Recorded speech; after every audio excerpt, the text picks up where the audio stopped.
നേരം വെളുത്തു കഴിഞ്ഞാൽ നേരെ നമ്മുടെ ആട്ടിൻകൂട്ടിൽ നിന്നാണ് കേട്ടോ നമ്മുടെ ആദ്യത്തെ പണി തുടങ്ങുന്നത്. ആടിൻ്റെ പണികളെല്ലാം ചെയ്തു തീർത്തതിന് ശേഷമാണ് നമ്മൾ മറ്റ് പണികളിലേക്ക് പോവാറ്. ഈ കാണുന്നത് നമ്മുടെ മലബാറി ഇനത്തിൽപ്പെട്ട ആടും അതിൻ്റെ കുഞ്ഞുമാണ്. ഇവളുടെ ആദ്യത്തെ പ്രസവമായിരുന്നു. അതിൽ നമുക്ക് 2 കുഞ്ഞുങ്ങളെ കിട്ടി, ഒരു മുട്ടനും ഒരു പെട്ടക്കുഞ്ഞും. അതിൽ മുട്ടൻ കുഞ്ഞ് നമ്മുടെ കയ്യിൽ നിന്നും നഷ്ടപ്പെട്ടു. ഇപ്പം ഈ പെട്ടക്കുഞ്ഞ് മാത്രമേ ഉള്ളൂ നമ്മുടെ കയ്യിൽ. ആടിൻ്റെ പ്രസവം കഴിഞ്ഞ ആദ്യത്തെ 3 മാസം നമ്മൾ തള്ളേനെയും കുഞ്ഞിനെയും ഒരുമിച്ചാണ് ഇടാറ്.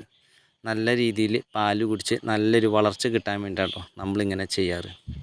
നമ്മളിതേ ആട്ടുംകൂട് ക്ലീൻ ചെയ്യാൻ വേണ്ടി ആട്ടുംകൂട്ടി കയറി കഴിഞ്ഞാൽ ഈ ആട്ടുകുഞ്ഞ് നമ്മുടെ ദേഹത്തേക്ക് എപ്പോഴും ഇതുപോലെ ചാടി കയറും. മുട്ടൻകുഞ്ഞ് നഷ്ടപ്പെട്ടത് കൊണ്ട് തന്നെ ഇവളെ നല്ല കെയർ ചെയ്തിട്ടാട്ടോ നമ്മൾ വളർത്തിയത്. ആ ഒരു കെയറിങ് ചെയ്ത കൊണ്ടുള്ള സ്നേഹം കൊണ്ടാണ് ഇവൾ നമ്മുടെ മേത്തേക്ക് എപ്പോഴും ഇതുപോലെ ചാടി കയറുന്നത്.